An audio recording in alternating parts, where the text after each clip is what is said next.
Hey everyone, welcome back. So today we are diving deep, like really deep, into this book on mental mastery. Oh, yeah, this one by Joseph Emilian Wright. That's the one. You shared some excerpts with me, and honestly, I was hooked from the start.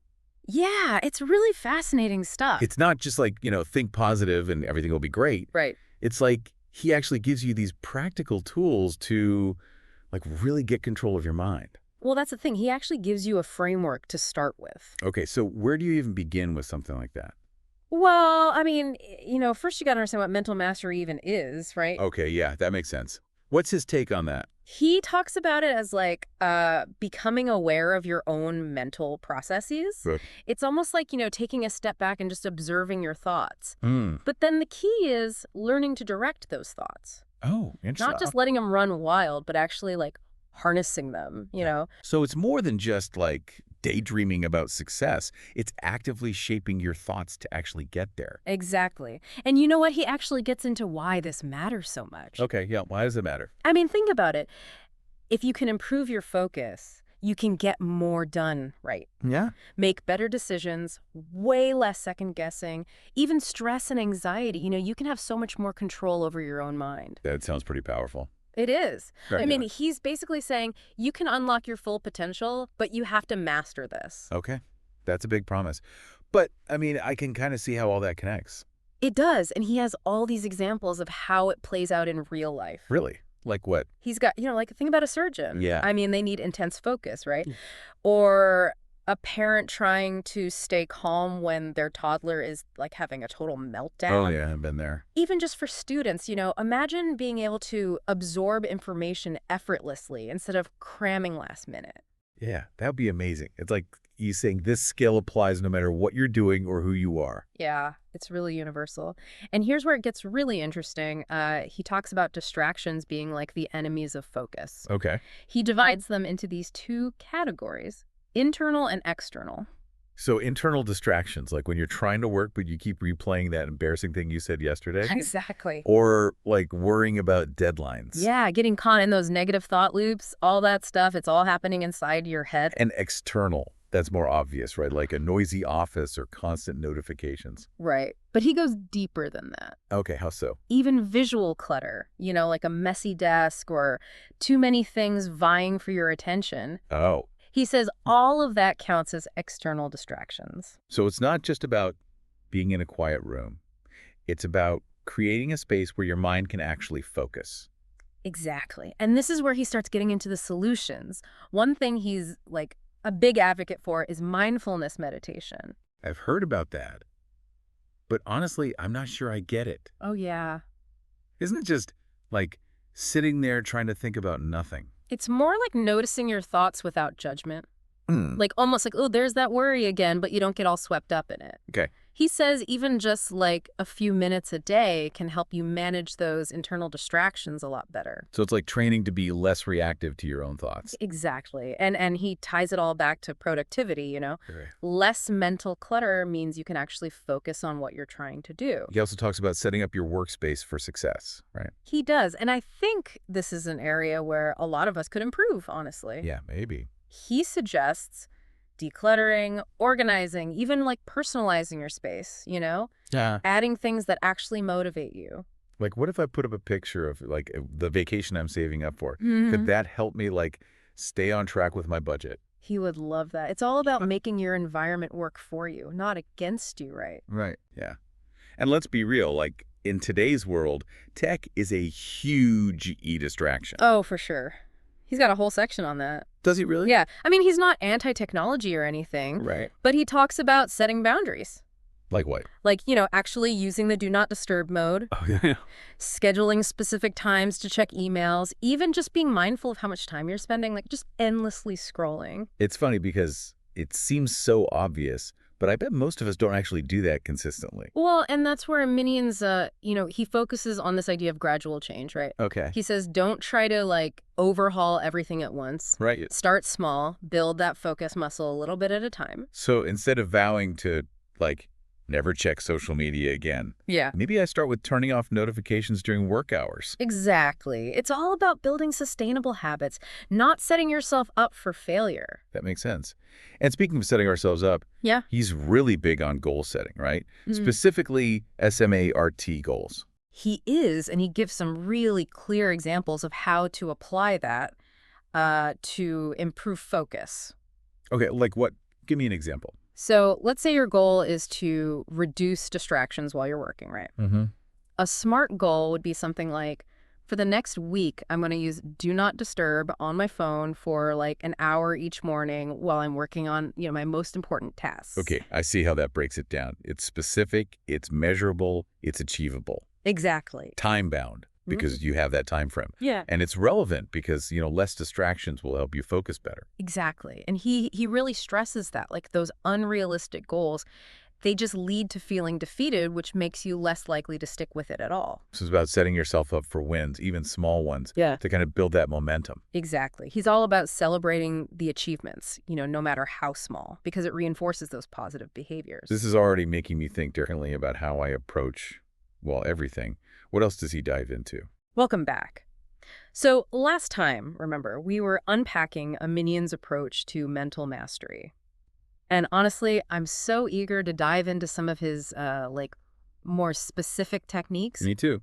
We touched on mindfulness last time, Yeah. but he goes pretty deep on that, right? He does, and it's interesting because, he doesn't frame it as like some mystical thing. Right. He connects mindfulness directly to focus, to stress management, even to better decision making. So it's not just about feeling zen, it's about tangible benefits in your daily life. Exactly. And he breaks it down into these techniques that you can actually use. Okay, I'm intrigued. What are some examples? Well, one that he emphasizes is mindful breathing. Okay. You've probably heard of this, Yeah. but he gives it a twist. Yeah. He talks about using your breath as like an anchor, whenever you feel your mind wandering. So like if I'm working and I start stressing about my to-do list, I can just focus on my breath for a minute. Exactly. He says it's not about stopping your thoughts completely. It's more about noticing them, letting them pass, and then gently bringing your attention back to your breath.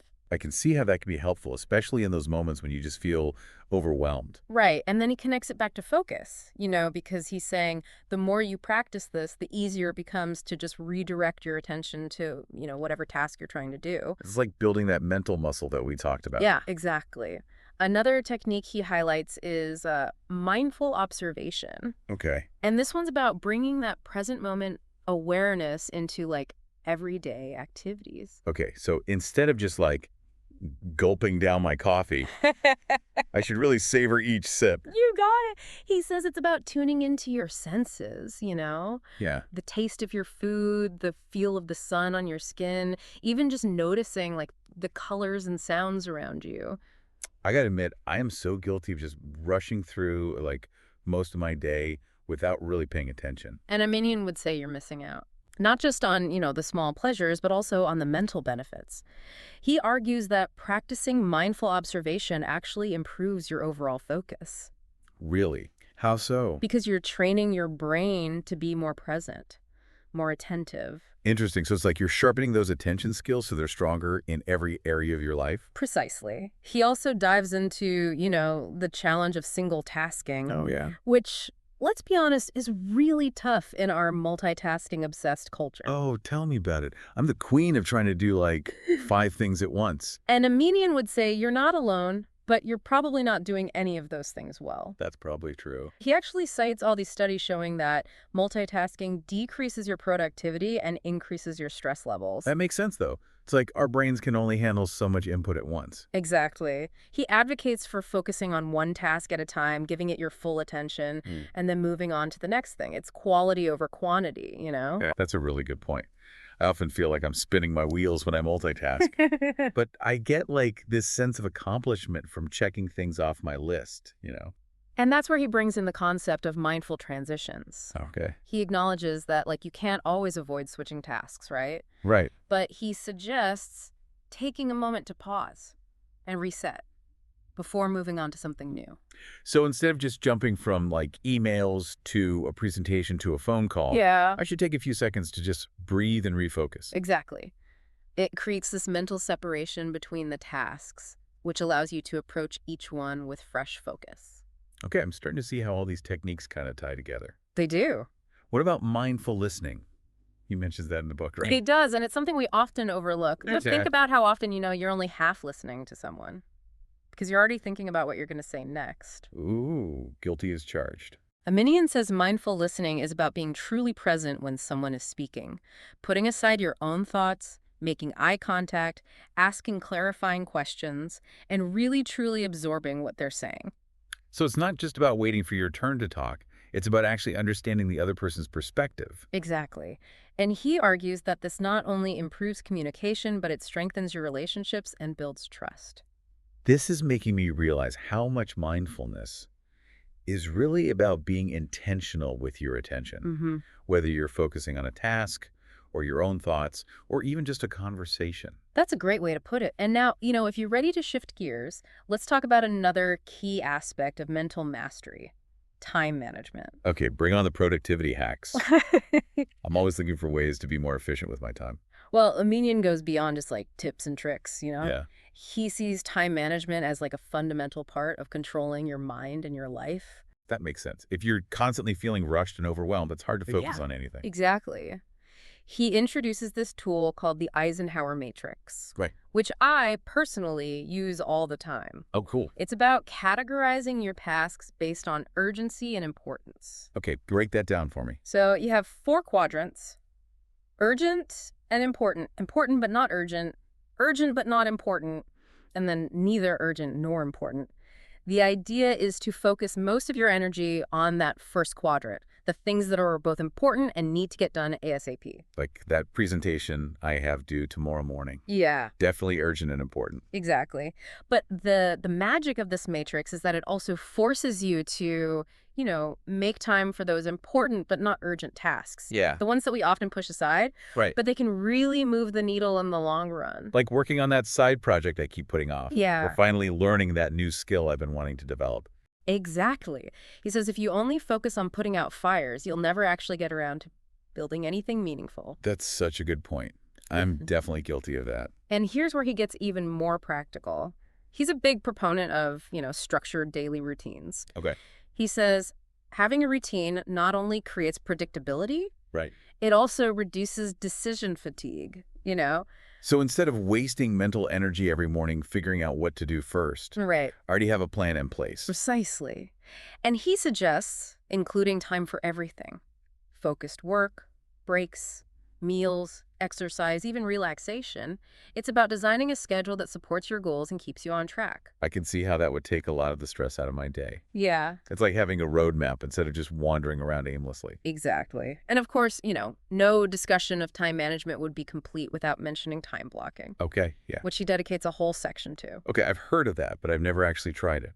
How does it work? It's basically allocating specific blocks of time on your calendar Oh, for specific tasks. You visually block out your day, including time for work, for meetings, errands, family time, even self-care. so instead of just having like a to-do list, Yeah, I have a structured plan for how I'm going to spend my time. exactly. And he gives a step-by-step process for how to do this. Okay. First, you identify and prioritize your tasks. Okay. Then you schedule blocks of time for each one, including breaks.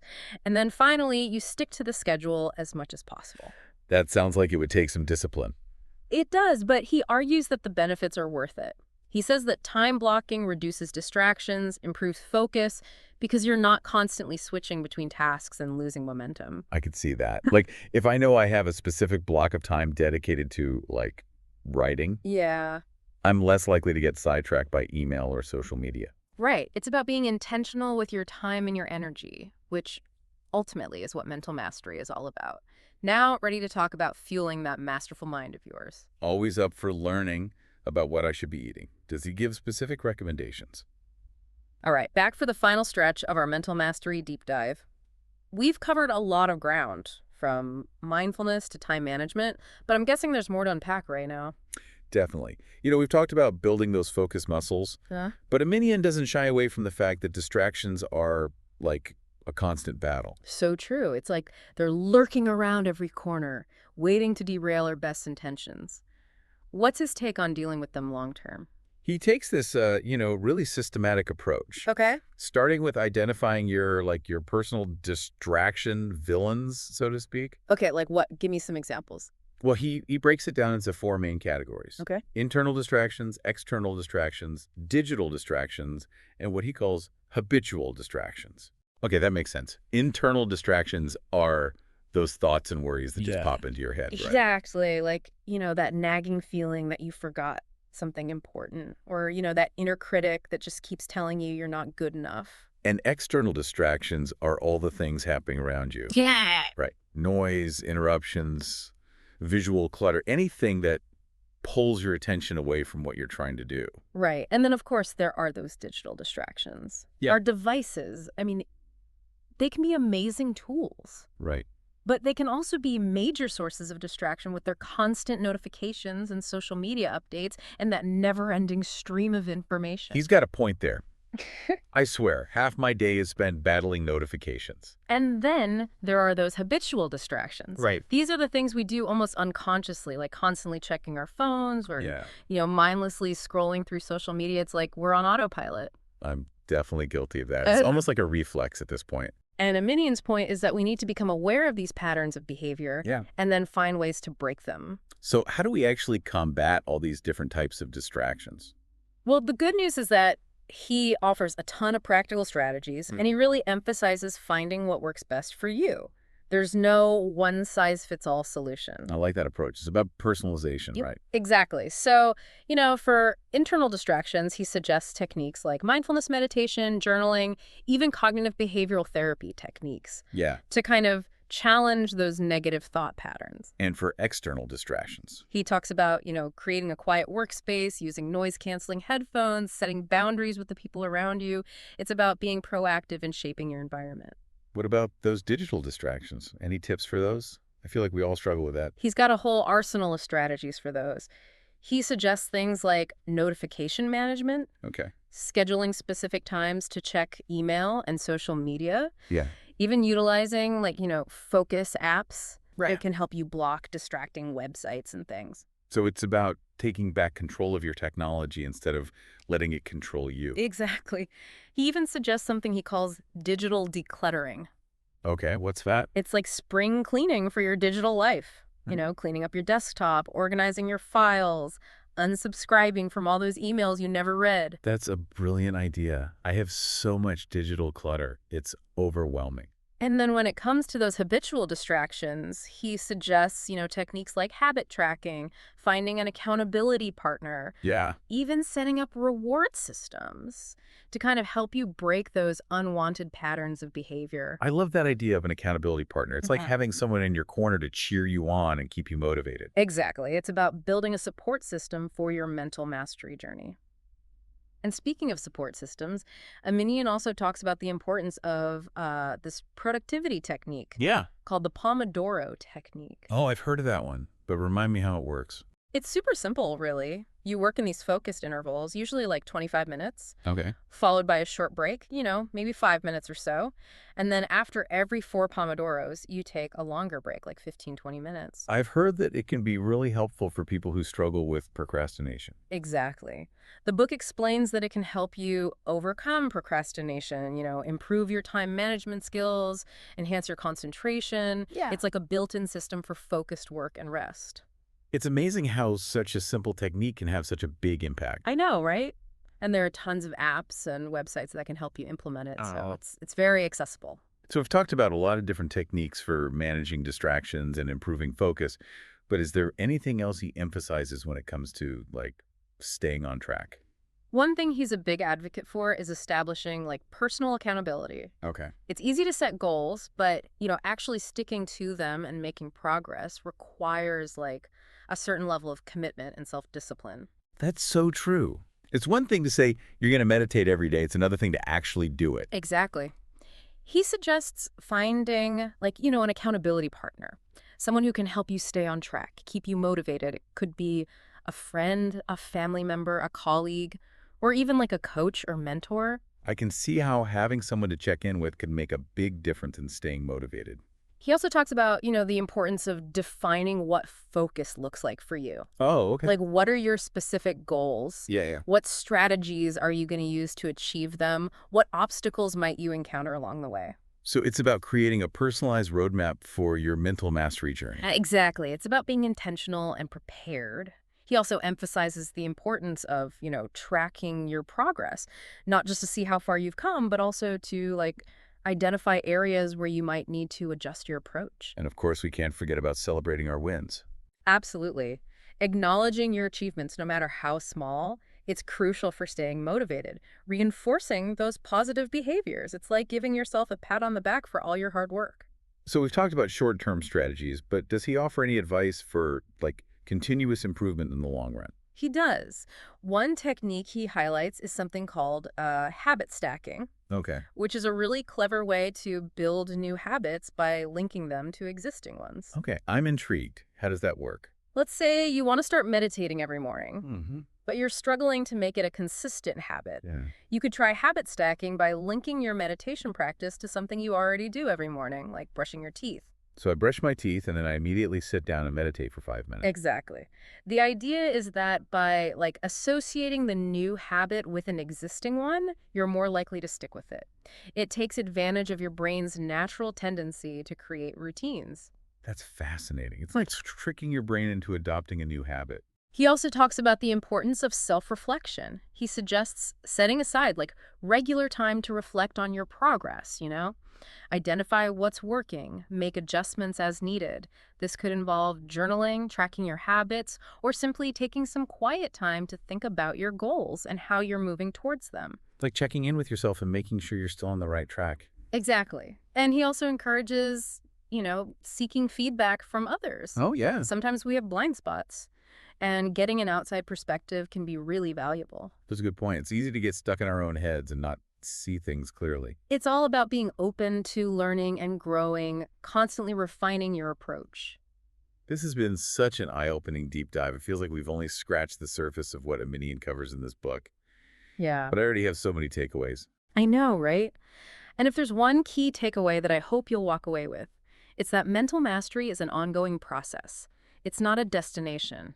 It's about continuously learning, growing, refining our approach. It's about finding what works best for you and integrating it into your daily life. It's about embracing the journey and celebrating our progress along the way. Exactly. And remember, you have the power to shape your mind and create the life you desire. It all starts with taking that first step and committing to mastering your mind. So, to everyone listening, keep those minds sharp. And until next time, happy focusing.